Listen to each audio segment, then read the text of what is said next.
Hello everyone, welcome to the video series for class 10th Information Technology, and we are going to discuss the last unit of our syllabus, that is database development. So in this unit we are going to discuss about following these sessions. Sessions are database concepts, data storage, manipulating data, creating a database object, creating a table, building forms, create and manage queries, design reports. तो ये सारी चीज़ें हम आज के video में discuss करेंगे। इन सारे टॉपिक्स को कवर करने के लिए हमें जिस सॉफ्टवेयर की ज़रूरत पड़ेगी, अगर आप चाहोगे तो उसके लिए मैं सेपरेट वीडियो बनाऊंगी कि उसे कैसे इंस्टॉल करना है, कहाँ से इंस्टॉल करना है। बट आपकी रेफरेंस बुक में भी चीज़ें दी गई हैं, ठीक है। So if you want, then you can comment me in the comment box so that I will prepare a separate video for the installation of our software which we are going to discuss for database purpose. So let us start today's topic.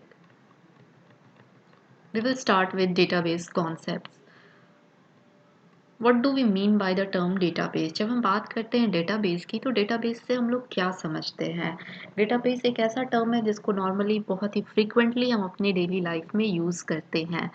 But जब हम बात करते हैं database की, तो database can be said as it is an organised collection of data. Now you may ask what is the organised collection? Organised collection मतलब data हमारा इस तरह से इकट्ठा हो कि अगर हमें कोई भी डेटा वहाँ से एक्सेस करनी हो तो हमें बहुत ही एफिशिएंटली वहाँ से डेटा मिल सके। तो basically a database is an organised collection of data, ठीक है। तो आप यहाँ पे देख सकते हो कि कोई भी चीज़ें अगर हम मैनुअली भी अगर हम देखते हैं कि अगर हम अपने अलमारी में कोई भी चीज़ें बहुत ही ऑर्गेनाइज तरीके से रखते हैं तो हमें चीज़ों को ढूंढने में आसानी होती है। और अगर हम हैफाजर्डली रखते हैं, इधर की चीज़ें उधर सब कुछ मिक्सअप करके रखते हैं, अगर आपकी फाइल्स सारे मिक्सअप करके रखते हैं और अगर आपको कुछ उसमें से डॉक्यूमेंट फाइंड आउट करना होता है तो वो हमारे लिए काफ़ी कॉम्प्लिकेटेड हो जाता है।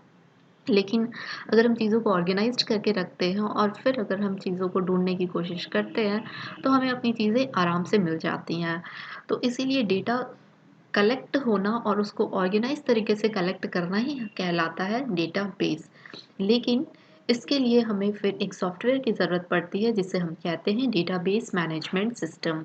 तो डेटाबेस मैनेजमेंट सिस्टम की अगर हम बात करें, जिसको हम शॉर्ट में डीबीएमएस भी कहते हैं, तो database management system is a software package with computer programs that controls the creation, maintenance and use of a database. Just now we have discussed that database is an organized collection of data. Now how to create that organized collection of data? That can be done by a software package which will helps to control creation, maintenance and use of a database, and that software package is known as database management system. तो ये जो software है वो allow हमें करता है कि हम अपनी डेटा को ऐसे ऑर्गेनाइज कर सके ताकि हम जब भी उसको एक्सेस करना चाहें तो काफ़ी कन्वीनियंटली हम अपनी डेटा को एक्सेस कर सके। तो we can say that a database is an integrated collection of data records, files and other objects. Okay, so when we call a data, then the data can be organized in two ways. Okay, how the data can be organized? It can be organized in two ways. First one is flat file and second one is relational data. Flat files means all the data will be stored in a single table, and relational data is stored in multiple tables and the tables are linked using common field. Okay, so normally you must know that in which situation which type of file should be used. Okay, so when we are having less amount of data, then we are using flat file. जब हमारे पास data बहुत ज़्यादा huge amount में नहीं होता है तो हम सारे के सारे डेटा को एक सिंगल टेबल में स्टोर कर सकते हैं। बट जब हमारे पास ह्यूज अमाउंट ऑफ डेटा है, सपोज हमें एक स्कूल का डेटाबेस तैयार करना है, तो स्कूल का डेटाबेस मतलब वहाँ पे स्टूडेंट्स के रिकॉर्ड होंगे, टीचर्स के रिकॉर्ड होंगे, सारे जितने भी वहाँ पे आर्टिकल्स हैं, सब सारी चीज़ों के रिकॉर्ड होंगे। तो एक कंप्लीट स्कूल का डेटाबेस बनाने के लिए सिर्फ एक ही टेबल इफ़ेक्टिव नहीं होगा। उस सिचुएशन में हम मल्टीपल टेबल्स बनाएंगे, जैसे स्टूडेंट का पर्सनल डेटा के लिए एक टेबल बनेगा, स्टूडेंट का एकेडमिक डेटा के लिए एक टेबल बनेगा, टीचर्स के पर्सनल डिटेल्स के लिए एक टेबल बनेगा, टीचर्स के प्रोफेशनल डेटा का अलग डिटेल्स बनेगा, फाइनेंशियल मैटर्स के अलग डेटा बनेंगे, लेकिन सारे ही टेबल एक दूसरे से रिलेटेड होंगे किसी कॉमन फील्ड के थ्रू। ये होना ज़रूरी है, तभी सारे के सारे टेबल्स आपस में रिलेटेड होंगे। तो ऐसे जो डेटाबेस होते हैं उसको हम कहते हैं रिलेशनल डेटाबेस। तो now coming to the next topic, database servers. Database servers क्या होते हैं? डेटाबेस सर्वर्स वो होते हैं जहाँ पे एक कंप्यूटर होता है जो कि जिसका सिर्फ और सिर्फ पर्पस होता है कि वो डेटाबेस ही प्रोवाइड करे हमें। यहाँ पे सिर्फ हमारा डेटाबेस मैनेजमेंट सिस्टम इंस्टॉल होता है। तो database servers are dedicated computers that hold the actual database and run only the DBMS and related software. तो डेडिकेटेड कंप्यूटर्स मतलब उस सिस्टम का सिर्फ यही काम होगा कि वो डीबीएमएस उसमें इंस्टॉल होगा और उससे ही रिलेटेड चीज़ उस पे ऑपरेट हो सकेंगी। ओके, तो नॉर्मली जैसे हम कहते हैं, हम अगर कभी रिजर्वेशन करना चाहते हैं, हमें आईआरसीटीसी की साइट या अगर हम फ्लाइट में बुकिंग कर रहे हैं और हमें चीज़ें अगर नहीं मिल पाती, हम कहते हैं सर्वर डाउन है। सर्वर डाउन है मीन्स जहाँ पे हमारा डेटाबेस स्टोर है that is not working properly. ठीक है, तो डेडिकेटेड कंप्यूटर्स मतलब जिसका सिर्फ और सिर्फ एक ही पर्पस हो, और डेटाबेस सर्वर्स मतलब जिसका सिर्फ एक ही पर्पस हो जो डेटाबेस से रिलेटेड चीज़ें हमें प्रोवाइड करें। ठीक है, तो यहाँ पे हम देख सकते हैं कि जैसा अभी हमने डिस्कस किया कि दो तरह के डेटा हमारे पास होते हैं, एक फ्लैट फाइल और दूसरा रिलेशनल। तो वैसे सॉफ्टवेयर जो रिलेशनल डेटाबेस को सपोर्ट करते हैं उसे हम कहते हैं रिलेशनल डेटाबेस मैनेजमेंट सिस्टम। तो मैं एक बार फिर से बता दूं students, database are the organised collection of data, but to create, to modify, to access, to maintain those data, we need software package, and that software package is known as database management system.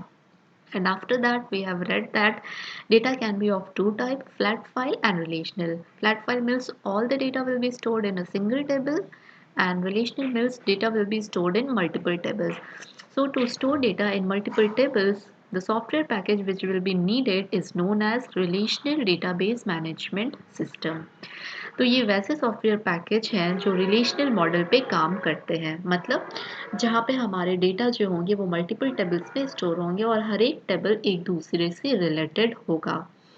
Now coming back to the again database concept, जब हम database term use करते हैं तो और भी technical terms हम काफ़ी सारे यूज़ करते हैं। तो अभी हम जानेंगे कि वो टेक्निकल टर्म्स क्या होते हैं, टेबल की क्रिएशन कैसे होती है, किन किन चीज़ों का ध्यान हमें रखना चाहिए जब हम एक डेटाबेस तैयार करते हैं। तो नॉर्मली हम कह सकते हैं कि डेटाबेस का मतलब ये नहीं होता कि हमारे डेटाबेस में एक ही टेबल होगा, it should not be like that. अगर हम रिलेशनल डेटाबेस यूज़ कर रहे हैं मतलब we can have multiple tables in our database. Okay, so this is very important. Now we will discuss what are the different terms which we are going to use while discussing this database. ठीक है, तो यहाँ पे आप देख सकते हो, यहाँ पे आपको एक टेबल दिख रहा है, this is student table. Okay, here name of the students are there, here standard and section. Okay, now it is, you can see that it is extremely difficult to differentiate between student record as they have as their names are similar. अगर हमने कुछ इस तरीके का एक student का table बना रखा है, ठीक है, अब यहाँ पे दो स्टूडेंट, दोनों का ही नाम रवि है, बहुत ऑब्वियस है, ऐसा हो सकता है दोनों एक ही क्लास में हैं, तो फिर इसे हम डिफरेंशिएट कैसे करेंगे? तो जब भी हम टेबल क्रिएट करते हैं हमें ये बात ध्यान में रखनी चाहिए कि हमारे टेबल में एक ऐसा कॉलम ज़रूर है जो हर एक रिकॉर्ड के लिए इंडिविजुअल है। अब यहाँ पे आप देख सकते हो कि दोनों ही स्टूडेंट क्लास 10th में है, दोनों ही सेक्शन ए में है और नाम दोनों का रवि है। तो अगर हम सिर्फ रवि के थ्रू एक्सेस करना चाहेंगे then it will not be clear कि हम कौन सा रिकॉर्ड एक्सेस करना चाहते हैं। So there must be some field, ये अगर हम बात करें, अब मैं अब यूज़ कर रही हूँ टेक्निकल टर्म्स, फील्ड यूज़ कर रही हूँ या की यूज़ कर रही हूँ, तो ये जो कॉलम के हेडिंग्स हैं इनको हम फील्ड या की बोल सकते हैं। तो हर एक टेबल में एक ऐसा की, एक ऐसा फील्ड होना चाहिए जो कि हमारे सारे रिकॉर्ड को डिफरेंशिएट कर सके। तो अगर पर्टिकुलरली मैं आपकी क्लास के बारे में बोलूँ तो ऐसी कौन सी की है जो हर एक बच्चे के पास यूनिक होगी, वो होगा आपका रोल नंबर। ठीक है, बट अगर पूरे स्कूल की मैं बात करूँ, ठीक है? अगर हम पूरे स्कूल की बात करूँ और सपोज़ मॉर्निंग असेंबली में अगर मैं बोलूँ कि रोल नंबर 10 स्टेज पे आ जाए, तो रोल नंबर 10 बहुत सारे बच्चों का रोल नंबर 10 है, हर एक सेक्शन में रोल नंबर 10 होगा, तो सारे सेक्शन के रोल नंबर 10 उठ के आ जाएँगे। तो that will again not solve our problem. अगर क्लास के लेवल पे ही हमारा डेटाबेस बना हुआ है, तो roll number can be considered. But अगर पूरे स्कूल के लिए हमने टेबल बना रखा है, तो उस केस में हम एडमिशन नंबर चूज़ कर सकते हैं, क्योंकि हमें पता है कि पूरे स्कूल में अगर कोई एडमिशन नंबर होगा बच्चों के लिए, तो that will be unique for that student only. ठीक है? तो हर एक टेबल को क्रिएट करने से पहले हमें एक यूनिक कॉलम, यूनिक फील्ड के बारे में सोचना ज़रूरी है। So here are some questions and those questions can be done very easily because just now I have told you. Okay, a database is an organized collection of data. A database management system is a software package that can be used for creating and managing databases. A relational database management system is a database management system that is based on the relational model.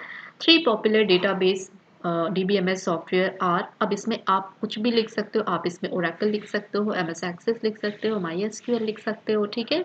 तो ये DBMS का नाम आपको पता होना चाहिए। There are so many DBMS software, जो most commonly used है, ओरेकल आप लिख सकते हो, MySQL लिख सकते हो, MS एक्सेस आप लिख सकते हो, ओके?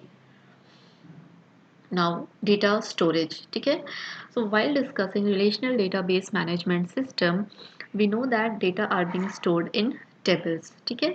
तो टेबल एक ऐसी जगह है जहाँ पे हम अपने डेटा को स्टोर करते हैं in the form of vertical rows and horizontal, sorry, vertical columns and horizontal rows. तो डेटा को अगर हम टेबुलर फॉर्म में स्टोर कर रहे हैं, मतलब कॉलम्स और रोज के फॉर्म में, यहाँ पे हम अपने डेटा को स्टोर करते हैं। तो कॉलम, जैसे कि मैंने आपको बताया, column is a set of data for a particular simple type. ठीक है? एक वर्टिकल जो आपका हो गया डेटा, that is known as column. ठीक है? उसकी जो हेडिंग हम देते हैं उसको आप कॉलम से भी बुला सकते हैं, फील्ड से भी बुला सकते हैं। जैसे प्रीवियस एग्जांपल में रोल नंबर हमारा एक कॉलम हो गया, नेम कॉलम हो गया, स्टैंडर्ड कॉलम हो गया और हमारा सेक्शन कॉलम हो गया। ठीक है? और रोज या रिकॉर्ड्स या टपल्स, जो भी हॉरिजेंटल रो है हमारा, एक पर्टिकुलर जो डेटा आइटम ऑफ टेबल हो गया, वो हमारा कहलाता है रो, रिकॉर्ड और टपल। ठीक है? तो ये तीनों ही नाम ऑल्टरनेटिवली यूज किए जा सकते हैं। Each row in a table represents a set of related data, ठीक है, which can be called as rows, records और tuples. Now the next thing comes is data types. ये बहुत इंपॉर्टेंट है, क्योंकि जब हम डेटा स्टोर कर रहे हैं तो हमें पता होना चाहिए कि जो हम डेटा स्टोर कर रहे हैं उसका टाइप क्या है। इसका मतलब क्या है बेटे? Now suppose we are going to store your roll number. तो रोल नंबर, आपको पता है कि रोल नंबर हमेशा से नंबर में होता है, किसी का रोल नंबर ABCD तो नहीं होगा। ठीक है? तो उस केस में हम बता सकते हैं कि आपका रोल नंबर का टाइप क्या है, न्यूमेरिक टाइप हो गया। ठीक है? अल्फा न्यूमेरिक मतलब जिसमें अल्फ़ाबेट्स अलाउड होते हैं और नंबर्स भी अलाउड होते हैं। जैसे आपके एड्रेस को अगर स्टोर कराना हो, तो एड्रेस में हमें पता है स्ट्रीट होता है, फ्लैट नंबर होता है, क्वार्टर नंबर होता है, प्लॉट नंबर होता है, तो इसमें अल्फ़ाबेट्स भी जा रहे हैं और हमारे डिजिट्स भी जा रहे हैं। तो ऐसी कोई चीज़ जिसमें दोनों ही चीज़ें आएंगी, या फिर सिर्फ अल्फ़ाबेट्स भी आपको डालना हो, तो हम अल्फ़ा न्यूमेरिक टाइप्स यूज़ कर सकते हैं। ठीक है? तो इसी तरह से कुछ डेटा टाइप्स हैं। अब हम जो एग्जाम्पल देंगे, हम जो सॉफ्टवेयर यूज़ करेंगे ये टेबल क्रिएशन के लिए, डेटाबेस हैंडलिंग के लिए, हम यूज़ करेंगे ओपन ऑफिस बेस। ये कैसे इंस्टॉल करना है अगर आपको नहीं पता है, I can make a separate video for that. Please comment in the comment box if you want that video. तो जैसा कि हम डिस्कस कर रहे थे कि यहाँ पे न्यूमेरिक टाइप मतलब जो सिर्फ नंबर्स स्टोर करे। ठीक है? उसमें भी काफ़ी अलग अलग टाइप हैं, जैसे बूलियन जिसका वैल्यू सिर्फ यस और नो में आता है। यहाँ पे टाइनी इंटीजर होता है जिसका रेंज काफ़ी कम होता है, जो सिर्फ इंटीजर वैल्यू स्टोर कर सकता है, बट 0 से 255 तक ही स्टोर कर सकता है, उससे ज़्यादा स्टोर नहीं कर सकता है। अगर उससे ज़्यादा आपको स्टोर करवानी है तो हमको स्मॉल इंटीजर चूज़ करना पड़ेगा। If you want more than that, we have to go integer, big integer, numeric. Now these are not going to store fractional numbers. If you want to store fractional number, means decimal points, then we have to choose among these: decimal, real, float and double. So that are numeric data types. Alphanumeric, again we are having long varchar, we are having char, we are having varchar. Now how to differentiate these two? These two are very important, char and varchar. Char means if you will give any particular length, means char 5, then it will accept all the values for 5 digits only, not less than 5, not more than 5 characters. But if you have selected data type varchar, means it will take the value up to that particular length. Okay. The next data type is binary types. Binary types means it can store your image, sound. If you want to upload any file, then you have to choose the data type as binary. Now date and time means if you want to store your date of birth, time of birth, date of joining, those types of column fields are set as date and time data type. ठीक है, क्योंकि उसमें हम date store कराना चाहते हैं, किसी की डेट ऑफ ज्वाइनिंग हो गई, डेट ऑफ बर्थ हो गया, डेट ऑफ रिटायरमेंट हो गया, उस तरह के कॉलम के लिए हम डेट एंड टाइम चूज करते हैं. Next we are having the data type as other object और भी हैं जो कि फ़िलहाल हमें ज़रूरत नहीं पड़ने वाली है. Now suppose we are having this column. ठीक है, अगर ये हमारे column, if we want to create this table, then let us discuss that what should be the data type for each column. यहाँ पे हम देख सकते हैं कि हमारे पास कितने कॉलम है, हमारे पास कितने फील्ड्स हैं. हमारे पास 1 2 3 4 5 एंड 6 फील्ड्स हमारे पास है, और हमारे पास कितने टपल्स हैं. Then don't include column into tuples, आपको सिर्फ रिकॉर्ड्स को काउंट करना है. तो हमारे पास टपल्स कितने हैं, 1 2 3 4 5 6 एंड 7 टपल्स हमारे पास हैं यहाँ पे. अब हम बात कर लेते हैं यहाँ पे डेटा टाइप की. जैसा कि हम यहाँ पे देख सकते हैं, यहाँ पे सिर्फ नंबर ही यूज़ किए हुए हैं, नहीं तो this can be numeric data type. इसका डेटा टाइप क्या हो सकता है. अब नाम के जो अल्फ़ाबेट्स है सबके फिक्स नहीं होते हैं, किसी में 15, किसी में 20, किसी के नाम छोटे होते हैं, किसी के नाम बड़े होते हैं. तो हम कह सकते हैं कि अल्फ़ा न्यूमेरिक के अंदर में हमने इसका डेटा टाइप varchar चूज़ कर रखा है. ठीक है. कस्टमर एड्रेस, एड्रेस आप देख सकते हो कि कुछ भी हो सकता है. ठीक है, तो ये वापस से अल्फ़ा न्यूमेरिक के अंदर में हम varchar चूज़ करेंगे. फ़ोन नंबर हमेशा न्यूमेरिक होगा, न्यूमेरिक. ठीक है, यहाँ पे सेल डेट मतलब आपको यहाँ पे जो डेटा टाइप है वो क्या चूज़ करना पड़ेगा, डेट एंड टाइम चूज़ करना पड़ेगा. यहाँ पे कितने आइटम्स खरीदे गए हैं, ऑब्वियस सी बात है वापस से यहाँ पे हमें न्यूमेरिक टाइप चूज़ करना पड़ेगा, क्योंकि यहाँ पे सारे के सारे नंबर्स इंटीजर्स हैं. ठीक है, तो अभी तक हमने डिस्कस कर लिया कि डेटा टाइप क्या होता है, और जैसा कि मैंने पहले सिचुएशन में बताया था कि हर एक टेबल में एक ऐसा कॉलम ज़रूर होना चाहिए जो हर एक रिकॉर्ड को डिफरेंशिएट करे, यूनिकली आइडेंटिफाई करे. तो वैसे की को, वैसे कॉलम को हम कहते हैं प्राइमरी की. Now this is very important. The unique field that identifies a row in a tuple is known as primary key. जैसे इस टेबल में अगर हम बात कर ले, अभी जो हम एग्जांपल देख रहे थे, अगर आप यहाँ पे देखोगे इस टेबल में, तो इस टेबल में जो की प्राइमरी की है वो की है ऑर्डर आईडी, क्योंकि हर एक ऑर्डर आईडी आप देख सकते हो अलग अलग होंगे. ठीक है, कभी भी दो कस्टमर के ऑर्डर आईडी सेम नहीं हो रहे हैं, तो order ID can be considered as primary key. अगर हम स्टूडेंट्स की बात करें तो आपका एडमिशन नंबर या आपका यूनिक आईडी यूआईडी आपका क्या होगा, प्राइमरी की होगा, क्योंकि कभी भी दो बच्चों के लिए आपका एडमिशन नंबर सेम नहीं होगा. तो you have to search for that particular column which will be unique for each record. तो प्राइमरी की एक बहुत ही इंपॉर्टेंट कॉन्सेप्ट है. उसके बाद जो इंपॉर्टेंट कॉन्सेप्ट आता है दैट इज़ फॉरेन की. फॉरेन की, जैसा कि मैंने आपको बताया कि जब हम रिलेशनल डेटाबेस के बारे में बात करते हैं तो दो मल्टीपल टेबल्स होते हैं, और सारे के सारे टेबल्स आपस से रिलेटेड होते हैं, आपस में लिंक्ड होते हैं. तो वो एक कॉमन कॉलम जो दो टेबल को आपस में लिंक करता है उसको हम कहते हैं फॉरेन की. So we can say that a foreign key identifies a column or set of column in one tables that refers to column or set of column in another table. That's why it is known as foreign key. वो एक table में तो primary की तरह behave करेगा, but दूसरे table में वो क्या रहेगा, नॉर्मल की रहेगा. यहाँ पे आप देख सकते हो कि यहाँ पे क्लाइंट आईडी है. ठीक है, यहाँ पे दो टेबल्स है, यहाँ पे क्लाइंट आईडी प्राइमरी की तरह बिहेव कर रहा है, बट जब हम सेल्स टेबल में जाते हैं तो यहाँ पे क्लाइंट आईडी हमारा नॉर्मल की तरह बिहेव कर रहा है. यहाँ पे हमारा प्राइमरी की कौन सा है, ऑर्डर्ड आईडी हमारा प्राइमरी की है. लेकिन ऐसा की जो दोनों ही टेबल में कॉमन हो और रेफरेंस के काम में आ रहा है उसको हम कहते हैं फॉरेन की. तो दोनों ही टेबल में जो कॉमन की है वो हमारा है क्लाइंट की. क्लाइंट आईडी, इसलिए client ID will be foreign की। बट इस टेबल के लिए प्राइमरी की है क्लाइंट आईडी और इस टेबल के लिए है primary key order ID. Remember client ID is foreign key for this table. Okay, so here some questions are given that can be done very easily. If you are having any doubt, you can ask me in the comment box. Now, before proceeding to the practical based concept, we must know that while dealing with database using OpenOffice base, some language is needed.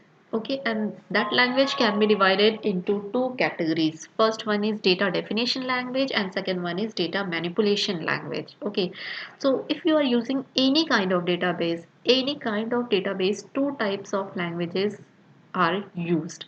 So first one is data definition language, which means all the languages, all the commands which are used to create, modify and remove database are comes under data definition language. वो सारे ही commands जो हमारे table को create करने में, modify करने में और रिमूव करने के काम में आते हैं उसको हम कहते हैं data definition. Remember these commands are related with our tables, database. Okay, और जैसे एग्जाम्पल्स में आ जाते हैं create, alter and drop. Data manipulation language का मतलब होता है वो सारी कमांड्स जो रिकॉर्ड्स को क्रिएट करने में, रिकॉर्ड्स को मॉडिफाई करने में और रिकॉर्ड्स को डिलीट करने के लिए यूज़ किए जाते हैं, उसको हम कहते हैं डेटा मैनिपुलेशन लैंग्वेज. तो आप एग्जाम्पल में देख सकते हो कि एग्जाम्पल है सेलेक्ट, इंसर्ट, डिलीट, अपडेट. याद रखने का एक बहुत आसान सा तरीका है, टेबल के ऊपर जितने भी कमांड्स हम परफॉर्म करते हैं वो सारे के सारे आते हैं DDL कमांड्स में, और रिकॉर्ड्स के ऊपर हम जितने भी कमांड्स परफॉर्म करते हैं वो सारे के सारे आते हैं हमारे DML कमांड्स में. ठीक है, तो DML commands can be again divided into two categories, procedural and non procedural. ठीक है, तो इसको हमें इतने डिटेल्स में पढ़ने की ज़रूरत नहीं है, सिर्फ आप इसका डेफिनेशन याद रख लेना. तो you can see here a popular data manipulation language is structured query language. So SQL is a structured query language which is also known as standard language for database. आप कोई भी database यूज़ करो but हम data को access करने के लिए जो लैंग्वेज यूज़ करते हैं वो स्ट्रक्चर्ड क्वेरी लैंग्वेज ही यूज़ करते हैं. तो चलो आओ हम देखते हैं कि हम डेटाबेस कैसे क्रिएट कर सकते हैं. तो डेटाबेस क्रिएट करने के लिए हमें ज़रूरत पड़ेगी ओपन ऑफिस बेस की. ठीक है, और इसका आइकन कुछ इस तरीके से होता है. तो अगर आपने इंस्टॉल कर रखा है तो हमें इस आइकन को क्लिक करके अपने एप्लीकेशन को ओपन करना होगा. तो when you will open your application you will have something like this one. Okay, you will have something like this one, whether you want to create a new database or you want to open an existing database. तो अभी हम नया database create करना चाह रहे हैं तो हम select करेंगे create a new database पे. ठीक है, और create करने के बाद हम next बटन को click करेंगे. उसके बाद हम आपसे पूछा जाएगा कि क्या आप रजिस्टर करना चाहते हो. इसमें जो भी ऑप्शंस हैं we are not going to alter any settings, just we will click on finish. तो आपको एक नाम देना है अपने डेटाबेस का, उसके बाद उस नाम से हमारा डेटाबेस क्रिएट हो जाएगा. ठीक है, यू कैन सी हियर आप नाम स्पेसिफाई करोगे, नाम से हमारा डेटाबेस सेव हो जाएगा. अब डेटाबेस के अंदर हमने क्या करनी है, टेबल को क्रिएट करना है. तो डेटाबेस के अंदर हमें टेबल को क्रिएट करना है. तो टेबल क्रिएट करने के दो ऑप्शन मिलते हैं हमें, या तो डिज़ाइन व्यू में जाके हम अपने टेबल को क्रिएट किए, या तो विज़ार्ड आते जाएगा, आप विज़ार्ड यूज़ करके टेबल को क्रिएट भी कर सकते हो. ओके, तो चलो हम देखते हैं कि हम अपने टेबल को कैसे क्रिएट कर सकते हैं. तो after creating database the next step is to create table, क्योंकि database is creation of tables. तो डेटाबेस तो हमने क्रिएट कर दिया, उसके अंदर में आप जितने टेबल चाहे उतने टेबल आप क्रिएट कर सकते हो. तो यहाँ पे हम ऐसा मैंने आपको बताया कि टेबल क्रिएशन हम दो तरीके से कर सकते हैं, डिज़ाइन व्यू से भी कर सकते हैं और विज़ार्ड के थ्रू भी कर सकते हैं. तो यहाँ पे हमें दिखाया गया है कि डिज़ाइन व्यू में टेबल को हम कैसे क्रिएट कर सकते हैं. तो डिज़ाइन व्यू में हमें टेबल क्रिएट करेंगे तो हमारे पास कुछ इस तरीके से आएगा. वहाँ पे आपको बताना पड़ेगा कि टेबल का फील्ड का नाम क्या देना चाहते हैं, फील्ड का टाइप क्या होगा, and description is optional thing. Okay, ज़रूरी नहीं डिस्क्रिप्शन देना. So here you can give field name, data type and length also. So once you have created the table, you can now save it. Okay. So suppose we want to create this particular table where we are having field name, roll number, date of birth, class. So accordingly you have to choose your data type also. And if you are choosing the data type as varchar tiny integer, in that case you have to provide the length also. Okay, so you have to choose it very carefully that what length you have decided for your data so that it can store all types of data. Okay, so once you have specified the field names, your table will be created. Okay, so let us see that how we can create our table. Let me show you by creating a table. Then we will go that how we can insert the values. Okay, so let us create a database, create a table, and then we will store value. So here this one is our open office. Okay, here you will have word processing, spreadsheet, presentation, and this is our database application. So after clicking this, here you will be asked to create a new database. So just click next and click finish. You will be asked to give a name. I'm giving DB3. You can give any name and we will click on save, and database creation is done. So after creating database, now we will create a table. Okay, so we will go for create table in design view. So here you will be asked about field name. I am giving a roll number. Remember, no space can be given in your field name. Okay, you may give underscore but no space should be there. Now come to this one and select the data type. Okay, now I'm choosing number as data type. Now second I'm giving name and I'm keeping varchar. Okay, and you can see that. Okay, let me finish this one first, then class, and I am choosing it as number again. Now coming back to the roll number, here you can set other things also. Okay, that once it is numeric you can set other field properties also for that. If you want to specify any length, whether it should accept decimal values or not, other things can be specify here also. Okay, similarly for name, by default length is this one. You may increase or you may decrease this one. So this is for class. So by default these things are already given. Okay, so here we are having roll number. So as I told you that in your table one key must be there which acts as a primary key. So just I am clicking on the roll number and I am making it primary key. Okay, here you can see that a key symbol has been attached with it. It means now it has become primary key. Now all the records will have unique roll number. Now we will save this one, and name of the table, let us give us student, and we will press OK, and just let us close this one. Now here you can see that we have created a table named student. Okay, now next step is how we can insert record in this table. So we have opened it. Now you can give data. Roll number 1, name can be given anything. Suppose I am giving Ankita, class 12.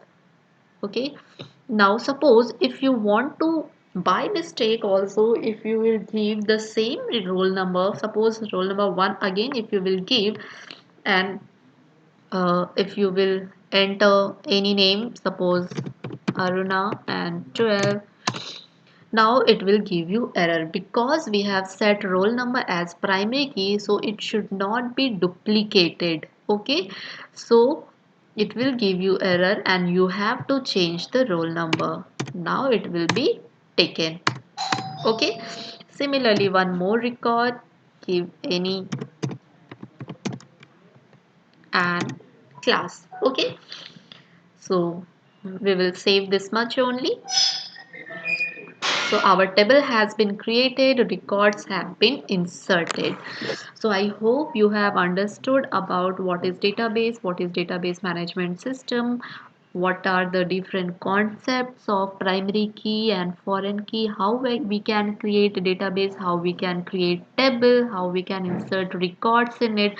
So we can say that here roll number, name and class are column or field, and these three are tuples, rows and records. So we will discuss rest of the topic in the next video. If you find this video useful, then don't forget to like it, share it and subscribe it. Thank you for watching.